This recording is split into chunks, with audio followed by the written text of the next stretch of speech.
சர்க்கரைக்கு எதிர்வினையான ஒரு சுவை எதுன்னு பார்த்தீங்கன்னா துவர்ப்பு.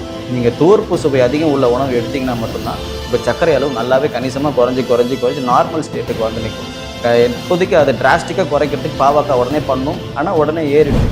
இப்போ இருக்கிற ஜென்ரேஷன் 25 வயசு பசங்க நிறைய பேர் எடுத்திங்கன்னா அவங்க அப்பா அம்மா டயபெட்டிக் இல்லாமலே இந்த பசங்களுக்கு வந்திருக்குன்றது ரீசன் என்னென்னு பார்த்தீங்கன்னா இவங்க தான். நம்ம மட்டும்தான் காரணம். உங்களுக்கு சுகர் வருது, இல்லை வந்து உங்களுக்கு பிபி வருது, கொலஸ்ட்ரால் வருதுன்னா நம்ம தான் காரணம், நம்ம வாய் தான் காரணம். டயபிட்டிஸ் வந்துச்சுனாலே அடுத்து நீங்கள் அதுக்கான மாத்திரைகள் எடுக்க ஆரம்பிச்சிட்டிங்க. ஸ்டெப் பை ஸ்டெப்பாக இந்த ப்ராசஸ்க்குள்ளே வந்துட்டிங்கனாலே நீங்கள் ஒழுங்காக வாக்கிங் எதுவும் போகல அப்படின்னா கொலஸ்ட்ரால் கண்டிப்பாக இன்க்ரீஸ் ஆக ஆரம்பிச்சிங்கன்னா அசைவத்தை வந்து நைட்டில் சாப்பிடக்கூடாது. இரவில் வந்து அசைவம் எடுத்துக்காமல் காலையில் பிரேக்ஃபாஸ்ட்டுக்கோ இல்லை லஞ்சுக்கோ எடுத்துக்கோங்க. நைட்டில் அசைவம் எடுத்துக்காதீங்க. ஏன்னா நைட்டில் போயிட்டு நம்ம படுக்க தான் போகிறோம், வேலை செய்ய போகிறோம். படுக்கிறப்ப எதுக்கு அவ்வளோ எனர்ஜியான ஒரு ஃபுட்?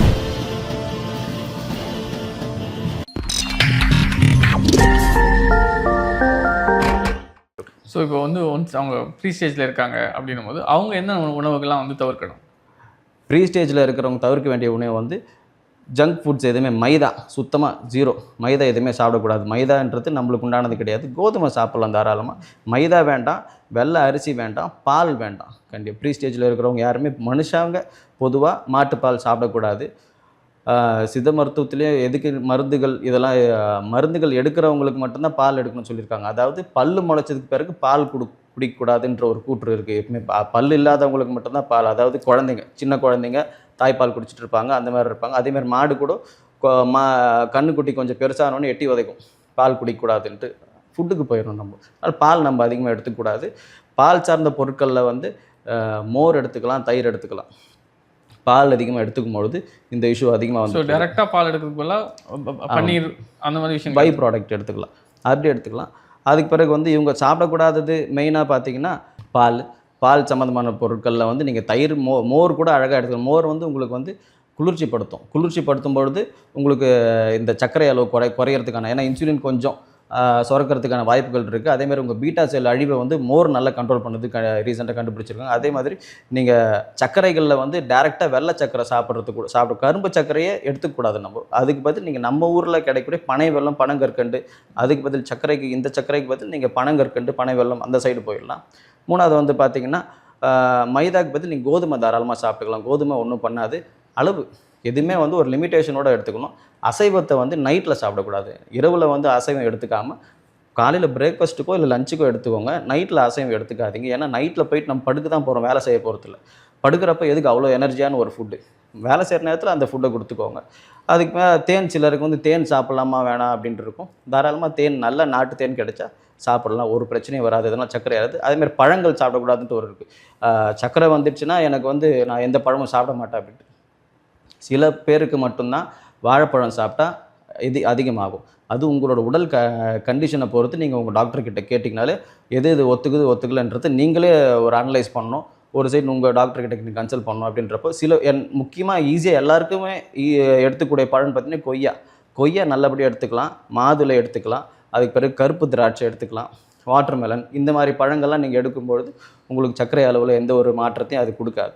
நிறைய பழத்தை எடுத்துக்கிட்டு சாப்பாடு அளவு கம்மி பண்ணிக்கோங்க. இல்லை காய்கறிகள், நிறைய நீர் காய்கறிகள் அதிகமாக சாப்பிட்ணும் இவங்க. ஏன்னா பித்த நோய்க்காரங்கன்றதுனால சொரக்காய், புடலங்காய், பீர்க்கங்காய், சவுச்சவு, இந்த மாதிரி நீர் காய்கறிகள் அதிகமாக எடுத்துக்கணும். நீர் காய்கறிகளே வந்து இவங்க வெள்ளை பூசணி சாப்பிடக்கூடாது. வெண்பூசணி நல்லது தான், சர்க்கரை நோயாளிகளுக்கு வந்து வெள்ளை பூசணி சாப்பிடக்கூடாதுன்னு சொல்லுவாங்க. ஸோ இப்போ வந்து இவங்க இதெல்லாம் சாப்பிடக்கூடாது, இதெல்லாம் சாப்பிட்லாம் அப்படின்னு நம்ம பேசிகிட்டு இருக்கோம்.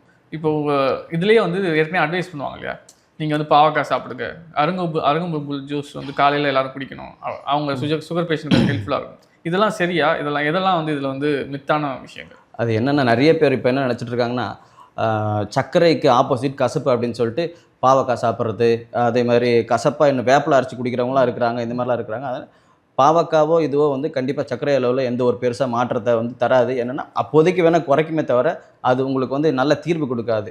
சர்க்கரைக்கு எதிர்வினையான ஒரு சுவை எதுன்னு பார்த்தீங்கன்னா துவர்ப்பு. நீங்கள் துவர்ப்பு சுவை அதிகம் உள்ள உணவு எடுத்திங்கன்னா மட்டும்தான் உங்கள் சர்க்கரை அளவு நல்லாவே கணிசமாக குறைஞ்சி நார்மல் ஸ்டேட்டுக்கு வந்து நிற்கும். இப்போதைக்கு அதை டிராஸ்டிக்காக குறைக்கிறதுக்கு பாவக்காய் உடனே பண்ணும், ஆனால் உடனே ஏறிடும். நீங்கள் ஃபிசிக்கலாக எதுவும் பண்ணலாம்.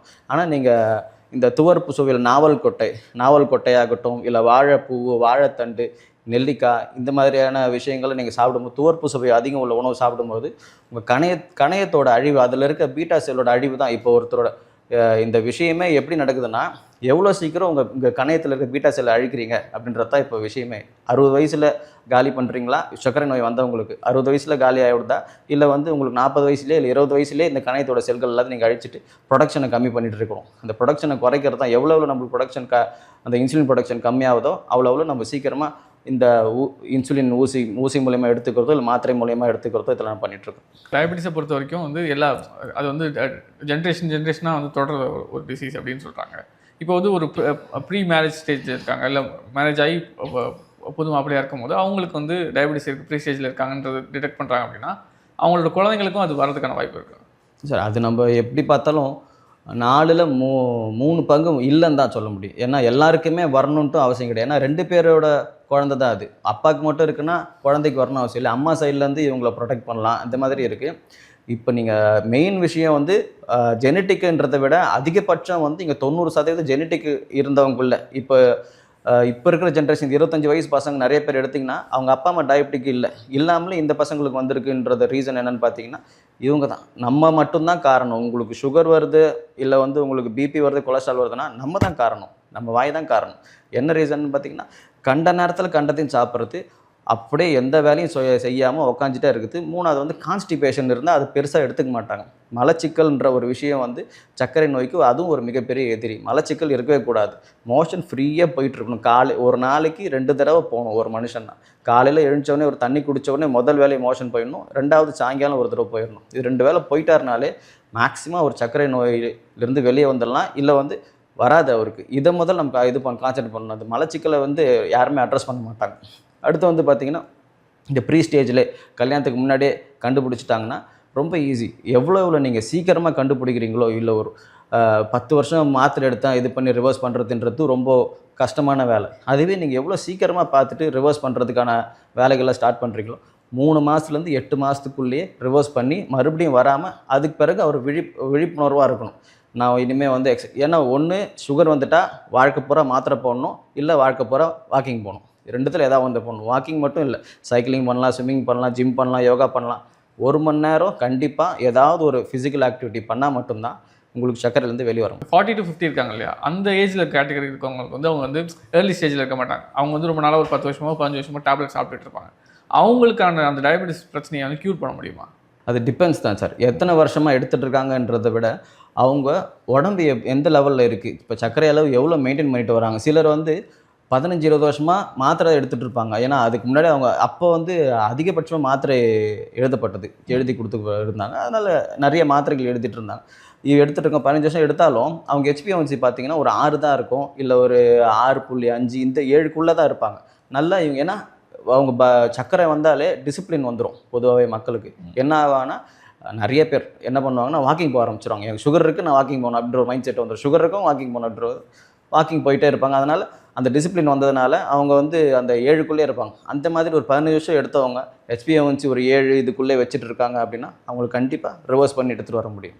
ஒன்ஸ் டயபெட்டிஸ் வந்துருச்சு அப்படின்னா ஸோ அவங்களுக்கு அதனால டயபெட்டிஸ்னால வந்து வேறு என்னென்ன டிசீஸ்லாம் வர வாய்ப்புகள் இருக்குது, வேறு என்னென்ன வேர்ஸ்ட் கண்டிஷனுக்கு போகிறதுக்கு வாய்ப்பு இருக்குது, அதுலேருந்து போகாமல் தடுக்க முடியுமா? டயபெட்டிஸ் வந்துடுச்சுனாலே அடுத்து நீங்கள் அதுக்கான மாத்திரைகள் எடுக்க ஆரம்பிச்சிட்டிங்களே ஸ்டெப் பை ஸ்டெப்பாக இந்த ப்ராசஸ்க்குள்ளே வந்துட்டிங்கனாலே நீங்கள் ஒழுங்காக வாக்கிங் எதுவும் போகல அப்படின்னா கொலஸ்ட்ரால் கண்டிப்பாக இன்க்ரீஸ் ஆக ஆரம்பிச்சிடும். கொலஸ்ட்ரால் இன்க்ரீஸ் ஆக ஆரம்பிச்சிட்டுனா அதுக்குண்டான மாத்திரை எடுக்க ஆரம்பிப்பீங்க. அடுத்து அப்படியே ஹைப்பர் டென்ஷன் ஆகும். உங்களுக்கு ரத்த குழாய் எல்லாம் நல்லா இறுக்கமாகறதுனால பிபி வந்துடும். பிபி மாத்திரை இந்த மாதிரி மாத்திரைகளும் இதுவும் நல்லா எடுத்துக்கிட்டு நீங்கள் எந்த ஒரு ஆக்டிவிட்டி பண்ணாமல் நல்லா சாப்பிட்டுட்டு இருந்துகிட்டே வந்தீங்கன்னா ரீனல் ஃபெயிலியர் ஆகும். கிட்னி கண்டிப்பாக ஃபெயிலியர் ஆகிடும். கிட்னி ஃபெயிலியர் ஆகிறதுக்கு டயாலிசிஸ் பண்ணிகிட்ருப்போம். டயாலிசிஸ் பண்ணிட்டு இருக்கும்பொழுது ஒரு ஸ்டேஜுக்கு மேலே இது எல்லாத்தையும் தாங்காது உடம்பு. ஒரு லெவல் தான் அது உடம்பு தாங்கி பிடிக்கும். உங்கள் லிவர் வந்து எவ்வளோ தான் காப்பாற்றும் உங்களுக்கு. அதுக்கு மேலே வந்து ஹார்ட் அட்டாக் வர்றது, கார்டியக் அரெஸ்ட் வந்து இது வந்து ஸ்ட்ரோக் வர்றது, இந்த மாதிரியான விஷயங்கள்லாம் நடக்கிறது இப்போ ரொம்ப ஈஸியாகிடுச்சு. ஒரு லெவலுக்கு மேலே கணையத்திலே இப்போ வந்து புற்றுநோய் வர்றது, ஏன்னா அதுக்கு மேலே பீட்டா செல் அழிஞ்சு போயிடுச்சு. இல்லை உங்களோட செல்கள் வந்து சர்க்கரையை ரெசிஸ்ட் பண்ணுற வரைக்கும் தான் நீங்கள் நல்லா இருப்பீங்க. அது மறுபடியும் நல்லா எடுத்துக்குது ஆச்சுன்னா அது கேன்சர் செல்லாக மாறும். கேன்சர் செல் தான் வந்து எல்லாத்தையுமே சர்க்கரையை அதிகமாக எடுத்து சாப்பிட்டு தான் அது வளரும். இந்த மாதிரி கேன்சர் வரைக்கும் போகிறதுக்கான வாய்ப்புகள் அதிகமாக இருக்குது. டாக்டர், இப்போ வந்து ஒரு வீட்டில் இருக்காங்க, ஒரு ஆளுக்கு வந்து டயபெட்டிஸ் டிடெக்ட் பண்ணிட்டாங்க, அவங்களுக்கு வந்து ப்ரீ ஸ்டேஜில் இருக்காங்க, இல்லை அதில் வந்து ஒரு ரொம்ப நாளாக கவனிக்காமல் இருக்காங்க, ஒரு மிட் ஸ்டேஜில் இருக்காங்க அப்படின்னா வீட்டில் இருக்க ஒரு ஆளுக்கு வந்துருச்சு அப்படின்னா வீட்டில் இருக்க மற்றவங்க வந்து அவங்களை எப்படி டேக் கேர் பண்ணிக்கணும், இல்லை அவங்க என்ன மாதிரி மைண்ட் செட்டில் இருக்கணும், இல்லை அவங்க என்னென்ன விஷயங்கள்லாம் ப்ரிப்பேர் ஆகிக்கணும்? ஒரு வீட்டில் அதாவது ஒருத்தவங்களுக்கு வந்துடுச்சுனாலே சுகர் வந்துச்சு, இது தொத்து வியாதி அதெல்லாம் கிடையாது. இருந்தாலும் வீட்டில் இருக்கவங்க எல்லாருமே என்ன பண்ணணும்னா அவேர் ஆகிடணும். இப்போ நம்ம வீட்டில் ஏன்னா கிச்சனில் இருந்து தான் நோய் உருவாகுது. எப்போவுமே கிச்சனில் ஆகட்டும் இல்லை அதை சாப்பாட்டு மூலியமாக தான் நம்மளுக்கு நோய் அதிகமாக உருவாகுது. ஒரு வீட்டில் சமைக்கப்படுற உணவு எல்லாருமே தான் சாப்பிட்றோம். ஒரு சிலருக்கு மட்டும் இது வந்து வியாதியாக மாறுது அப்படின்னா அவங்களோட வாழ்க்கை முறை, அவங்களோட ஹிஸ்ட்ரிஸ் எல்லாமே இருக்குது. ரெண்டாவது வந்து அந்த வீட்டில் இருக்கிறவங்க என்ன ஆகணும்னா அதுக்கு பிறகு அவேர் ஆகிடணும். ஓகே சுகர் வந்துடுச்சு, அப்பாக்கோ தாத்தாக்கோ யாருக்கோ வந்துடுச்சுன்னா இவங்க எல்லோரும் உஷாராகிடணும். அப்போது நம்ம எல்லாம் ஒரே மாதிரியான சாப்பாடு உணவு சாப்பிடணும். முதல்ல உணவு பழக்கத்தை எல்லாருமே மாற்றிடணும். கம்ப்ளீட்டாக வெஜிடபிள்ஸ் அதிகமாக, காய்கறிகள் அதிகமாக. நம்ம ஊர் நாட்டுக்காய் யாருமே பெருசாக எடுத்துக்க முடியல. அவரைக்காய், கொத்தவரங்காய் இருக்குது. அதுக்கு பிறகு நம்ம சொரக்காய், புடலங்காய், பீர்க்கங்காய் இருக்குது. நம்ம காய்கள் கோவக்காய் இருக்குது. கோவக்காயில் அருமையான காய், துவர்ப்பு அதிகமாக இருக்குது. இந்த மாதிரி நம்ம காய்கறிகளை அதிகமாக எடுத்துக்கிட்டு வெளிநாட்டு காய்கறிகள் அது அதிக அளவு தவிர்த்துக்கோங்க. கிழங்கு வகைகள், இது இந்த சக்கரவள்ளி கிழங்கு, அதுக்கப்புறம் உருளைக்கிழங்கு, வாழைக்காய், கருணைக்கிழங்கு, இந்த மாதிரி கிழங்கு வகைகள்லாம் நல்லா கம்மி பண்ணிவிட்டு காய்கறிகள் அதிகம் பண்ணிட்டு சாப்பாடு சோறோட அளவு கம்மி பண்ணிக்கோங்க. இல்லைன்னா நான் சொன்ன மாதிரி ஆத்தூர் கிச்சிடி சம்பா ரைஸ் இருக்குல்ல, அந்த அரிசியை கொஞ்சம் நல்லா சாப்பிட்லாம். அதுவும் எதாக இருந்தாலும் மாவுச்சத்து இருக்குன்னா ஒரு லெவல் மேலே எதுவுமே எடுக்கக்கூடாது. கம்மி பண்ணிவிட்டு எல்லாருமே வீட்டில் இருக்க எல்லாருமே ஏதாவது ஒரு ஃபிசிக்கல் ஆக்டிவிட்டி பண்ண ஆரம்பிச்சிடணும். சின்ன பசங்கள்லேருந்து பெரியவங்க வரைக்கும். இப்போ அதிகபட்சம் சின்ன பசங்களை தான் வந்து பிறப்புலேருந்தே இந்த டைப் 1 டயபிட்டிஸ் வந்து பாதிச்சுட்டு வருது. அது மேனேஜ் தான் பண்ண முடியும். டைப் 1 டயபிட்டிஸ்லாம் வந்து பார்த்திங்கன்னா ஒரு இன்சுலின் மட்டும்தான் போடுவோம். ஏன்னா கணையும் சுத்தமாக வேலை செய்யலை, இன்சுலின் சுரக்கலைன்றப்ப நம்ம ஒன்றும் பண்ண முடியாது. டயட்டை நல்லா மெயின்டைன் பண்ணிக்கிட்டு இன்சுலின் போட்டுக்கிட்டு அவங்க மேனேஜ் பண்ணிட்டு வந்துருக்கலாம்.